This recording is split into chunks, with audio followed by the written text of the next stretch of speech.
الرحمن الرحیم سامعین ذی احتشام، ارشاد باری تعالی ہے، لہم البشری فی الحیات الدنیا وفی الآخرہ۔ اللہ کے مقرب بندوں کے لیے، علماء حقہ کے لیے دنیا کی زندگی میں بھی خوشخبریاں ہیں، بشارتیں ہیں، اور آخرت میں بھی۔ لا تبدیل لکلمات اللہ، اللہ کے کلمات کو تبدیل نہیں کیا جا سکتا، اللہ کی باتیں نہیں بدلتی۔ ذالک هو الفوز العظیم، یہی بڑی کامیابی ہے۔ گزشتہ درس میں یہ بات واضح ہوئی تھی کہ اللہ کے جو ولی ہوتے ہیں ان کی بنیادی طور پر ایک تو وہ کامل ایمان والے ہوتے ہیں، یعنی اللہ کو وحدہ لا شریک مانتے ہیں، انبیاء کرام علیہ السلام کی نبوت اور بالخصوص حضور علیہ السلام کی رسالت اور آپ کی تمام صفات ان پر کامل یقین ایمان ہو، پھر متقی پرہیزگار ہو۔ تو تقوی کا تعلق چونکہ علم دین سے ہے کہ حلال حرام کو جانتا ہو، پہچانتا ہو، پھر حرام سے بچے،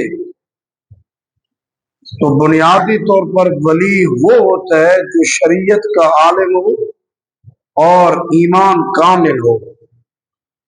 سب سے پہلے اس طبقے کو بدنام کرنے کے لیے یہ سمجھ لے گا جو فٹ پاتھ پہ پڑا ہوتا ہے، جو نہائے نہ، لٹے رکھ لے، ملنگ بنا پڑا، وہ اللہ کے ہاں پہنچا ہوتا ہے۔ قطعاً ایسا نہیں، جس کو اپنی طہارت کا بھی پتہ نہیں ہے اور جو حرام حلال سے بچتا نہیں ہے، وہ کیسے ولی ہوتا؟ حقیقت میں ولی ہوتا ہی وہ ہے جو عالم دین ہو، اور جب یہ شرط ختم کر دی جائے یہی جہالتیں ہوتی ہیں۔ لوگ جاہلوں کو پیر مان لیتے ہیں، علماء کا سر کھا جاتے ہیں۔ او جی فلانا پیر یوں کر رہا ہے، کس نے کہا تمہیں انہیں پیر مانو؟ تم نے خود ہی جاہل کو پیر مان لیا، شریعت کا وہ عالم ہے ہی نہیں۔ تم نے علماء سے تو نفرت رکھنے کے لیے علماء کو تو کہتے ہیں دم بھی کرانا ہے تو جاہل سے کرانا ہے، اس کا زیادہ لگے گا۔ جس وقت خود ہی عوامت الناس نے ایسے لوگوں کو جو شریعت سے واقف ہی نہیں، انہیں پیر بنا لیا، انہوں نے شریعت کا پاس کیا رکھنا؟ پھر ان کی شکوے شکایت علماء سے کوئی کرتے یہ پیری ہوتے ہیں۔ بھئی قرآن اور حدیث کی روشنی میں یہ ضرور اللہ کے مقرب بندوں کی شانیں ہیں، ولی ہوتے ہیں، لیکن ایسا نہیں جو شریعت کی حدیں کراس کرے، شریعت کا مذاق اڑائے، یا حرام حلال جانتا ہی نہ وہ اللہ کے ولی بن جائے، ایسا نہیں۔ یہ عوامت الناس کے بنے ہوئے لوگ ہیں، اور ان کو لے کر اصل میں در حقیقت حق جو اللہ کے ولی ہیں، جو ولی ہیں تو شیخ عبد القادر جیلانی ہے، ولی ہیں تو حضرت داتا گنج علی اجمیری اور خواجہ معین الدین چشتی اجمیری اور اعلیٰ حضرت امام اہل سنت اشاعرہ امام احمد رضا خان محدث بریلوی، تو جنہوں نے ساری زندگی زہد اور تقوی کے دامن پکڑا، اور پھر اللہ اور اس کے رسول کی شریعت پر خود بھی عمل پیرا ہوئے اور ان کو بھی اپنے مریدین اور متعلقین کو حضور کی شریعت پر عمل کرنے کی تلقین صرف نہیں کی، بلکہ انہیں پابند کیا کہ اللہ کی بارگاہ میں اگر تم مقرب بننا چاہتے ہو تو حضور کی شریعت کا پاس رکھو اور اس پر عمل کے پیرا۔ تو آج کچھ اولیاء کرام کے مختلف درجات بزرگوں نے بیان کیے، مشہور اقسام بیان کرتے ہوئے علامہ سیوطی علیہ رحمہ نے کتب ابدال ان کے بارے میں باقاعدہ ایک مفصل کتاب تھا۔ اسی طرح علامہ نبہانی رحمت اللہ تعالیٰ نے ضخیم کتاب لکھی، 5 درج 1 اقطاب کتب کی جمع ہے۔ اسی طرح ائمہ، آج لوگ کہتے ہیں ائمہ کو کیا ماننا ہے؟ یہ اللہ کی طرف سے مقرر کردہ بندے ہوتے ہیں جن کی ڈیوٹی کیا ہوتے ہیں؟ یہ وہ حضرات ہیں جو کتب کے انتقال کے بعد اس کے خلیفہ بنتے ہیں اور وہ کتب کے لیے وزیر کے طرح ہوتے ہیں۔ ہر زمانے میں ان کی تعداد دو دو ہوتی ہے. اور تیسرا اوتاد، یہ بھی ہر زمانے میں ان کی تعداد چار ہوتی ہے، اس سے کم نہیں ہوتی. اور ایک کو اللہ نے مشرق میں مقرر فرماتے، ایک کو مغرب میں، ایک شمال جنوب. پھر اللہ رب العزت ان کے ذریعے اپنی برکات مخلوق کو پہنچاتا ہے. رب پہنچانے میں محتاج نہیں، لیکن رب کسی پر رحم فرماتا ہے اور ان کے صدقے پھر اللہ تعالیٰ اور ان کو بھی رحمتوں سے نواز دیتا ہے. اور اسی طرح چوتھا درجہ ابدال، ان کی تعداد 7 ہوتی ہے، یہ اس سے کم نہیں ہوتی. اور ان کے بارے میں کہ یہ جو ہے ساتوں بر اعظم کی برکات اللہ رب العزت ان کے ذریعے لوگوں کو نصیب فرماتا ہے. ساتوں بر اعظم یہ 7. تو پھر پانچواں رجال غیب، یہ اہل اللہ کا وہ طبقہ ہے جو ہر بندے کو دیکھا ہی نظر نہیں آتا. جس طرح حضرت خضر علیہ السلام رجال غیب میں آپ شمار ہوتے تھے. اور انتہائی آج تجلیات رحمان کے غلبے کے سبب یہ آہستہ بالکل ان کا چلنا پھرنا بولنا سب کچھ، یہ بھی سب کے سب اللہ کے مقرب بندے ہوتے ہیں. اور انہوں نے حضور علیہ السلام کی شریعت کو اپنایا ہوتا ہے. شریعت کو چھوڑ کر کوئی پیری مریدی نہیں. ہم علماء یہی بیان کرتے کرتے تک عامت الناس اور جاہلوں کو پیر بنا کر ان کو روزانہ کلپ چوک ابھی جناب یہ بابے کو جوئیے نہیں. اللہ اور اس کے رسول کی تعلیمات سنیے. قرآن خود کہہ رہا ہے کہ اللہ کے جو نیک بندے ان پر نہ بکھاؤ ہوگا نہ وہ غمگین ہوں گے، ان کے لیے دنیا کی زندگی میں بشارت ہیں اور آخرت میں بھی. اس کے متعلق آپ ذرا تفصیل کے طور پر اس خوشخبری سے مراد کیا ہے؟ فرمایا جو پرہیزگار ایمانداروں کو قرآن کریم میں جا بجا دی گئی ہے نا، اللہ نے قرآن میں بار بار فرمایا یا تو اس سے مراد انہیں دنیا کی زندگی میں اچھے خواب جو مومن دیکھتا ہے، کیونکہ ولی کا جو دل ہوتا ہے، عالم دین کا جو دل ہوتا ہے، اس کی روح اور دل دونوں ذکر الہی میں ہمیشہ مشغول اور مستغرق رہتی. تو بوقت خواب اس کے دل میں اللہ کے انوار و تجلیات کا ظہور ہوتا ہے اور وہی کا وہ معرفت الہی کوئی دیکھتا رہتا ہے. اور مسلم شریف کی حدیث بات میں صلی اللہ علیہ وسلم کی بارگاہ میں عرض کی گئی، آپ اس شخص کے لیے کیا اشارہ جو نیک عمل کرتا ہے لوگ اس کی تعریف کرتے ہیں. فرمایا یہ مومن کے لیے جلدی خوشخبری کی علامت ہے. اور اسی طرح حضرت قتادہ رضی اللہ تعالیٰ عنہ نے فرمایا ملائکہ مومن کو اس کی موت کے وقت اللہ کی طرف سے بشارت دیتے ہیں. یہ دنیا کی زندگی میں بشارت کہ اے بندہ تو نے نیکی اور پرہیزگاری کا دامن نہیں چھوڑا، اللہ اور اس کے رسول کی اطاعت کرتا رہا، اب وقت وصال تجھے خوشخبری دی جاتی ہے تو اللہ تجھ پر راضی ہے، تو اپنے رب پہ راضی ہے. اور قرآن نے بھی کہا یا ایتھا النفس المطمئنہ ارجعی الی ربک راضیۃ مرضیہ فادخلی فی عبادی وادخلی جنتی. اور حدیث پاک بھی سنیے کہ اللہ تبارک و تعالیٰ کی جو اہل اللہ لوگ ہوتے ہیں، اولیاء کاملین علماء حق، یہ تقسیم کر کے در حقیقت پورے معاشرے کے اندر اللہ رب العزت کے نیک بندوں پر مذاق اڑایا گیا. ورنہ حقیقت میں عالم دین تو شریعت کو جانتا ہے، شریعت کا پیروکار ہے اور پھر شریعت کا پاس بھی رکھتا ہے، وہ اللہ کا ولی ہے اور نیک متقی پرہیزگار جو سکتے ہیں وہ پہلی. اب اس کی شان کیا ہوتی ہے؟ حضرت جناب ابو ہریرہ رضی اللہ تعالیٰ عنہ سے روایت ہے، بخاری میں یہ حدیث پاک موجود ہے، کتاب الرقاق باب التواضع حدیث نمبر جو ہے 6502 اور اسی طرح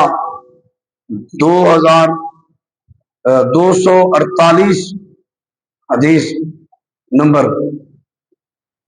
کہ حضور نبی کریم علیہ السلام نے ارشاد فرمایا، اللہ تعالیٰ ارشاد فرمایا حدیث قدسی، جو میرے کسی نیک بندے سے، عالم دین سے، حق سے، میرے قریب مقرب بندے سے دشمنی کرے اس سے میں اعلان جنگ کرتا ہوں۔ وہ آپ نے مشہور حدیث سنی، من عاد علی ولی فقد آذنت الحرب۔ میرا بندہ کسی شے سے میرا اس قدر قرب حاصل نہیں کر سکتا جتنا کہ فرائض سے کر، یعنی سب سے زیادہ قرب الہی نصیب ہوتا ہے تو وہ فرائض سے۔ جب وہ شریعت کو نہیں جانتا، وہ فرائض کو چھوڑتا ہے، نفل پہ مار دیتا ہے، اور سمجھ رہتے ہیں لوگ کہ یہ زیادہ اللہ کے یہاں قرب پا رہا ہے، حالانکہ سب سے زیادہ قرب کا ذریعہ کیا ہے؟ فرائض ہے۔ فرائض میں کوتاہی نہیں ہوتی، اور یہ عالم دین ہے جو فرائض میں کبھی بھی کوتاہی نہیں کرتا، حتی الامکان فرائض کو بجا لاتا رہتا ہے۔ فرمایا جب میرا بندہ کسی شے سے میرا اس قدر قرب حاصل نہیں کرتا جتنا کہ فرائض سے کرتا، میرا بندہ نوافل کے ذریعے سے ہمیشہ میرا قرب حاصل کرتا رہتا ہے، یہاں تک کہ میں اسے اپنا محبوب بنا لیتا ہوں، رب فرماتا ہے۔ اور جب اس سے محبت کرنے لگتا ہوں، اللہ فرماتا ہے، تو پھر میں اس کو یہ شان دے دیتا ہوں کہ اللہ فرماتا ہے میں اس کے کان بن جاتا ہوں جن سے وہ سنتا ہے، میں اس کی آنکھ بن جاتا ہوں جن سے وہ دیکھتا ہے، یعنی میں اس کے ہاتھ بن جاتا ہوں جن سے وہ پکڑتا ہے۔ اور آگے لفظ حدیث قدسی کے رب خود فرماتا ہے کہ اس کے چلنے کی طاقت اس کے پاؤں میں میری طرف سے ہوتی ہے۔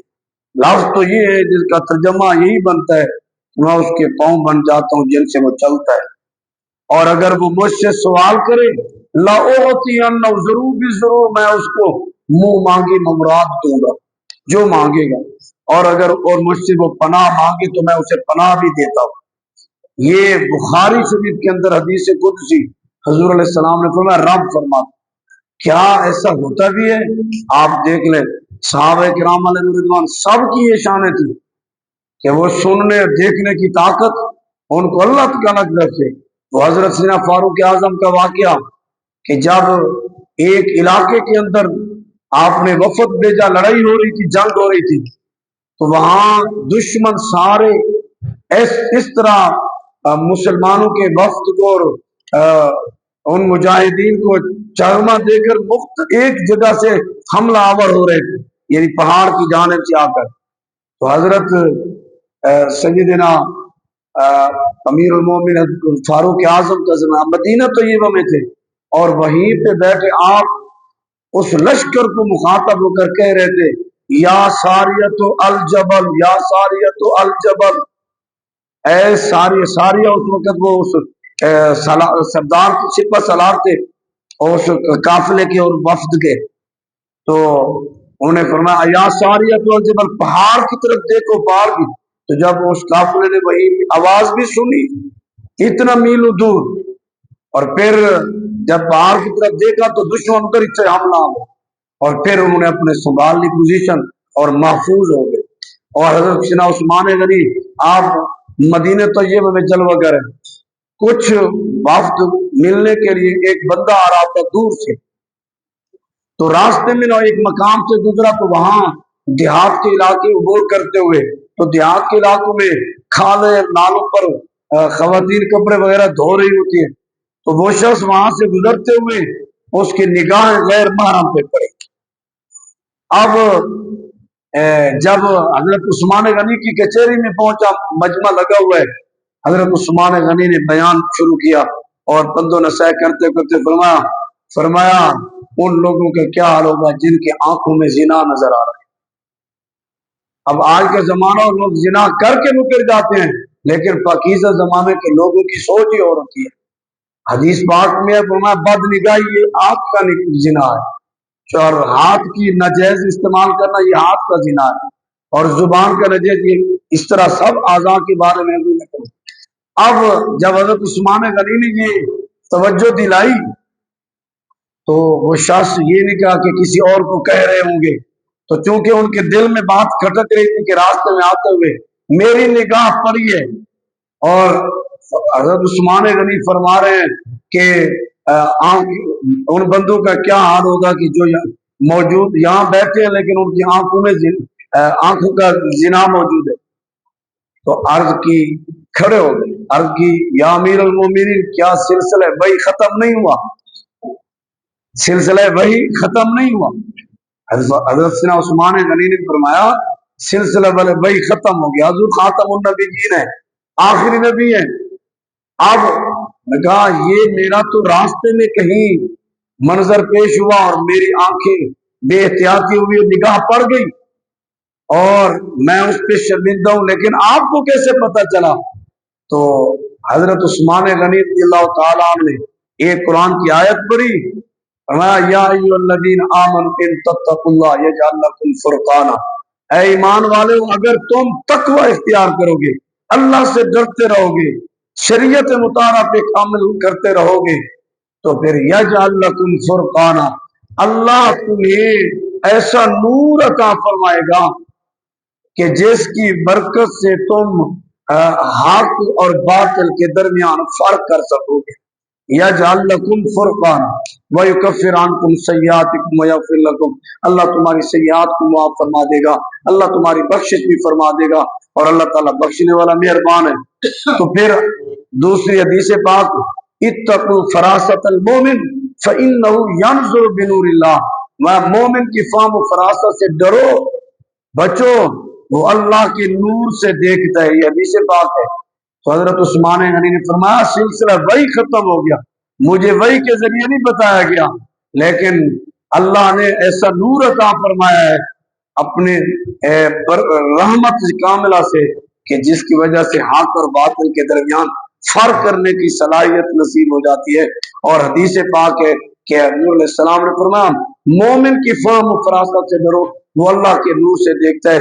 وہ اس حدیث پاک کا ہی مصداق ہے.